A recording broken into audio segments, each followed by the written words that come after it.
Зачем вообще открывать собственную киберспортивную команду? Мы уже точно не зря все начали, мы будем просто становиться больше. Как вы вообще делите призовые? До 13 тысяч долларов забирает все себе команда. Было какое-то самое вообще неоправданное вложение в команду? Нужно, наверное, подумать, было ли неоправданное вложение. Друзья, всем привет! Вы находитесь на канале Nuclear Tigers. И сегодня мы запускаем рубрику «10 глупых вопросов». И первым гостем сегодня стал SEO организации Nuclear Tigers Алексей Ерастов. Погнали! Слушай, Лёш, смотри, давай приступим к первому вопросу. Зачем вообще открывать собственную киберспортивную команду, если проще вложиться в уже готовый состав? Ну, в первую очередь, конечно же, это интересно. Открыть свою киберспортивную команду, пройти весь путь с нуля, посмотреть, как это все работает, насколько это сложно, посмотреть на свои ошибки. А покупая готовый состав, ты этот этап пропускаешь, и, на мой взгляд, ошибки ты в любом случае будешь совершать, просто потом они тебе будут обходиться сильно дороже, когда ты уже вложишься в состав, не понимая рынка, не понимая, с какими людьми тебе предстоит работать. Все равно мы все понимаем, что киберспортсмены это особый тип людей, и здесь нужен обязательно опыт взаимодействия с такими людьми. Соответственно, мы это все понимали и решили, что правильно будет это все начать с нуля. Что тогда должно произойти, допустим, через 3 года, чтобы вы сказали, мы не зря все это начали?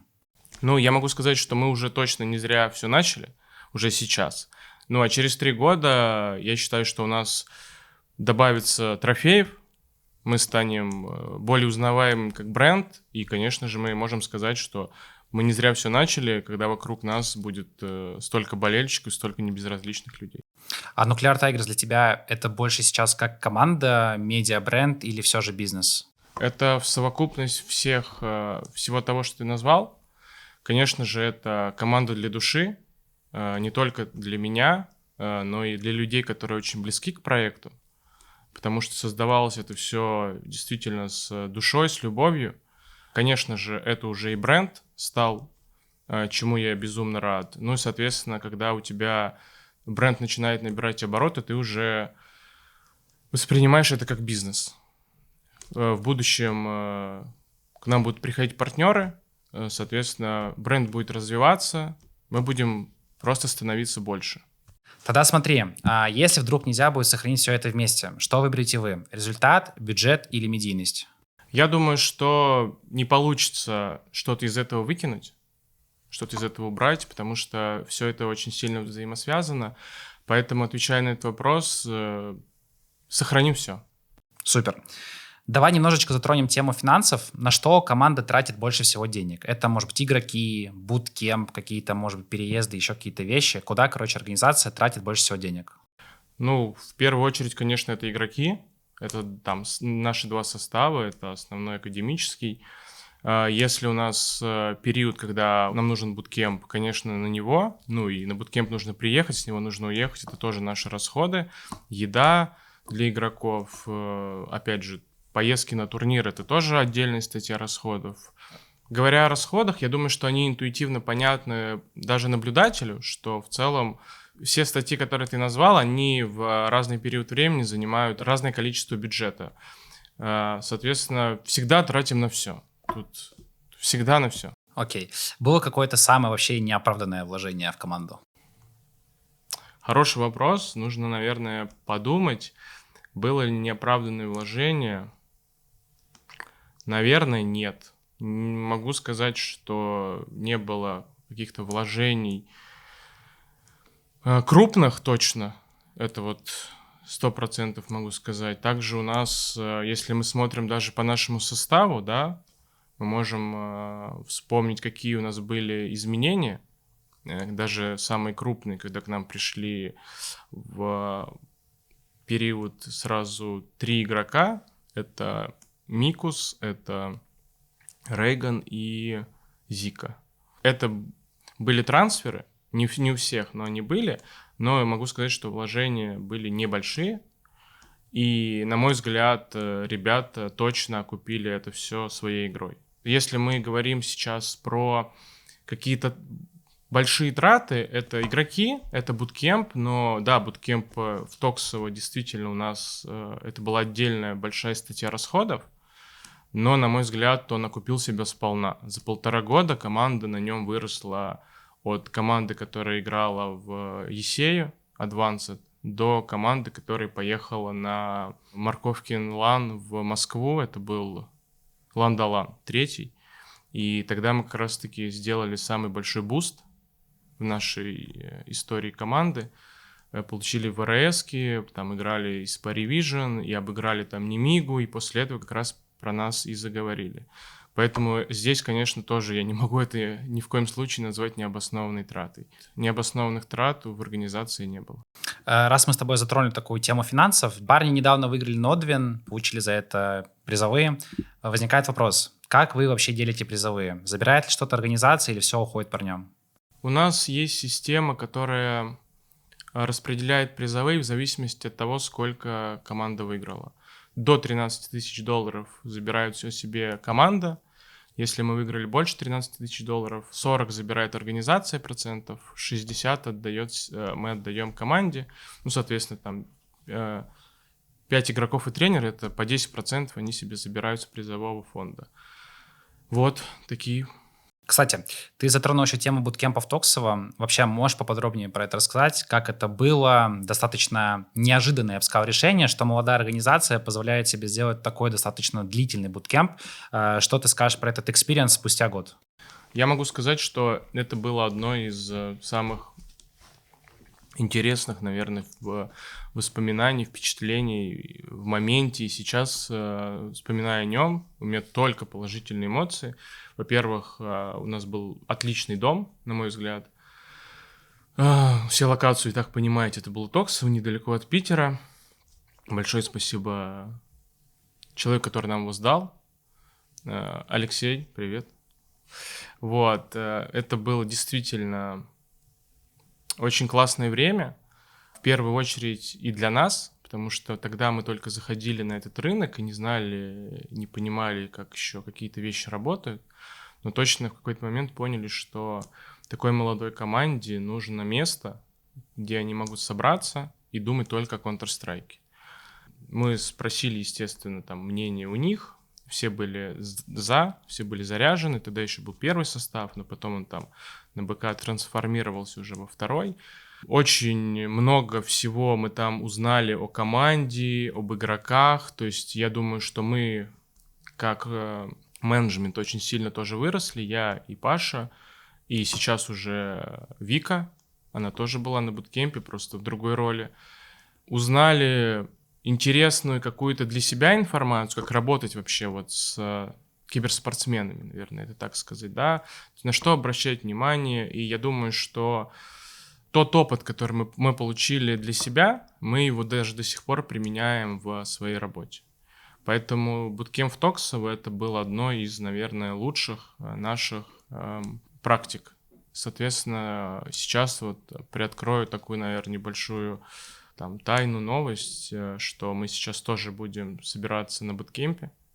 То есть это не будет какой-то непродолжительный буткемп в ResSpace, а это будет уже полноценный буткемп с домом. Это будет не Токсово, возможно, будут новые кепки с названием места, в котором мы будем, но это будет не Токсово. Вот. Возвращаем эту практику. Прошло вот сколько? Почти год. Мы ее возвращаем, потому что команда перешла уже на другой уровень. То есть если мы тогда хотели вывести на этот уровень, то сейчас мы уже хотим на нем задержаться и выйти на уровень выше. Соответственно, хотим тоже внедрить практику буткемпа. Супер. Вначале ты еще затрагивал тему спонсорства, партнерства. Расскажи, пожалуйста, как вообще организации найти спонсоров? Да, я, наверное, начну, точнее скажу про нас. Все равно мы создавались изначально с пониманием, что у нас уже есть партнер, что у нас за нашими плечами стоит такая компания, как Res Engineering и Res Team. Это наша надежная опора. Действительно, мы себя чувствуем очень комфортно в спонсорских, партнерских соглашениях с Res. Но если мы говорим про остальной рынок, и я, наверное, буду больше говорить про рынок СНГ команд, потому что он мне более понятен и знаком, то тенденция, она понятна, что большинство команд, почти, наверное, все, там, может быть, пару команд, которые сейчас там в топ-50, у них не букмекеры. У всех остальных, конечно же, это букмекеры. Но, опять же, букмекеры, я думаю, тоже начали считать деньги, и команд подсократилось, которых они готовы спонсировать. Остальные спонсоры, партнеры в киберспорт не сильно стремятся. Я думаю, что эта тенденция точно изменится, когда, возможно, рынок устаканится, возможно, к нам придут иностранные партнеры, которым, на мой взгляд, это интересней, потому что сфер, в которых они работают, они более связаны с киберспортом, нежели, там, например, производители из России или партнеры из России, которые еще не понимают, как, например, большому маркетплейсу может помочь киберспорт. А там в целом это все понятно. То есть ты делаешь девайсы для игроков, у тебя их покупают, ты можешь какую-то часть своих денег направить на поддержание топ-команд для того, чтобы игроки играли на твоих мышках, клавиатурах и так далее. У нас пока в стране такого, к сожалению, нет. Но я думаю, что это точно появится, просто чуть попозже. Подытожить, если... то могу сказать, что с партнерами и спонсорами, нужно нужно искать. Слушай, а почему тогда вы не рассматриваете сотрудничество с букмекерами? Не могу сказать, что мы их не рассматриваем. У нас в организации есть ценности, которые очень бы хотелось, чтобы мы видели в наших партнерах. Они видели в нас, мы видели в них. И также, чтобы наш основной партнер, который есть сейчас, тоже, скажем так, эти ценности разделял. Наших партнеров будущих возможных, нас, и чтобы мы здесь находили точки соприкосновения. Поэтому, если поступит предложение, которое устроит нас, которое устроит наших партнеров текущих, и устроит, соответственно, те, кто нам это все предлагает, то мы точно сядем за стол переговоров. Супер. Смотри, представим, у Тигров завтра появляется бюджет топовой мировой организации. Куда первым делом вы вложите деньги?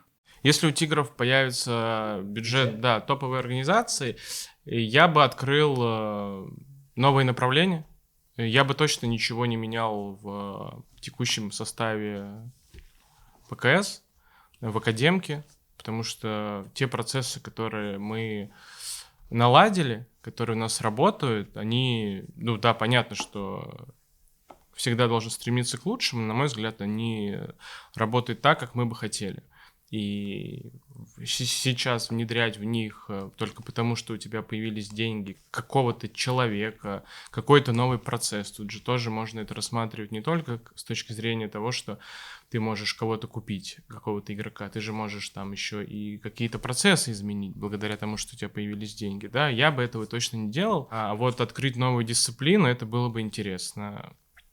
Что бы это было, не знаю. Дота, возможно, мобильные игры, возможно, какие-то игры, о которых я даже сейчас не задумываюсь, там, условный Valorant, который сейчас там набирает популярность, да.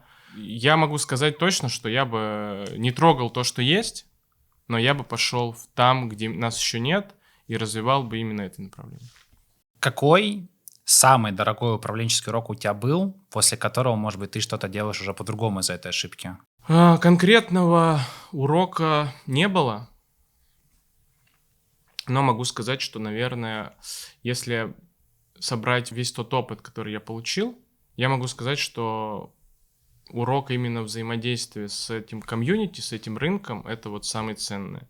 Что за 2 года, что мы существуем, и что я в этой сфере для себя новый. Когда я сюда приходил, я ничего там...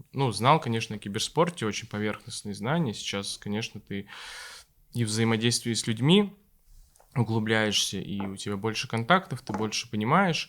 И могу сказать, да, что вот именно то, что я узнал комьюнити, узнал, как здесь все работает, это и есть мой самый главный урок. Потому что, как я и говорил в первой части, что киберспортивное комьюнити, оно, на мой взгляд, достаточно специфичное.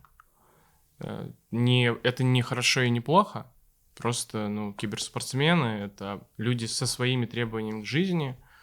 Соответственно, некоторые там управленческие решения в некоторых командах, там, ты тоже к ним должен привыкнуть, да, потому что так или иначе они в какие-то моменты влияют на тебя.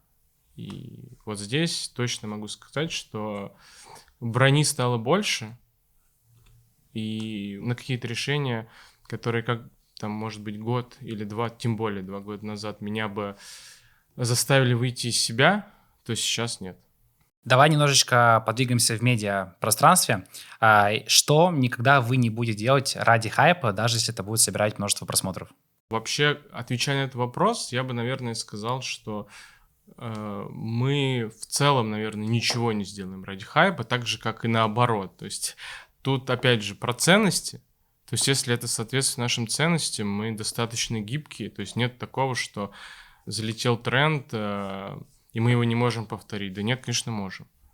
Вопрос только в том, что этот тренд, действительно адекватно выглядит. Даже если он будет смешной, там, на грани какого-то юмора, мы его тоже можем сделать. Но если это соответствует нашим ценностям. Все. Тут все то же самое, как возвращаясь к партнерам. Если ценности и там совпадают, так же, как и в тренде, и в нас. Вот тренд с ценностями совпадает, окей, мы его сделаем. Но опять же, понятно, что там наши ценности, там честность, открытость, странно их сравнивать с трендами, но в целом я думаю, что моя мысль понятна, что если наши ценности совпадают, мы это делаем. Не совпадают — не делаем. Я очень хочу верить и многое для этого делаю, чтобы в нашей организации, все, кто работает, у нас у всех были очень похожие ценности. Потому что, мне кажется, это как с каким-то паразитирующим элементом, если он попадает в здоровый организм, он либо может это заразить, и организм станет уже нездоровым, либо наоборот, организм поймет очень быстро, что есть паразитирующий элемент, и он его отвергнет. Вот, я очень хочу верить, что у нас второй вариант, что у нас сейчас здоровый организм, где все с похожими ценностями, и мы все, что к нам попадает, и нам это не нравится, мы быстро отвергаем. Вот, соответственно, с медийкой то же самое. Но она к нам попадает, мы что-то через себя пропускаем, и вам показываем то, что откликается у нас. Так, Лёш, финальный вопрос. Оказавшись перед подписчиком, что ты ему скажешь? Я думаю, что подписчик — это собирательный для нас сейчас образ, да, что каждый из подписчиков по-разному пришел к тому, что он нас смотрит. Я уверен, что киберспорт такая вещь, которая собрала вокруг себя очень много разных людей. Кто-то пришел сюда через боль, кровь и пот, кто-то пришел сюда там по какой-то большой любви к какой-то команде и так далее. Тут перечислять можно бесконечно. Поэтому раз уж нас судьба с вами свела, подписчики, то, конечно, хотелось бы тот путь, который мы уже начали проходить, он будет точно тернистый, он будет точно непростой, пройти его вместе. И чтобы мы стали сильнее как команда, а вы стали сильнее как человек. Отличный ответ. Спасибо за интервью. Приятно было с тобой познакомиться. Спасибо тебе. Спасибо вам большое, ребята.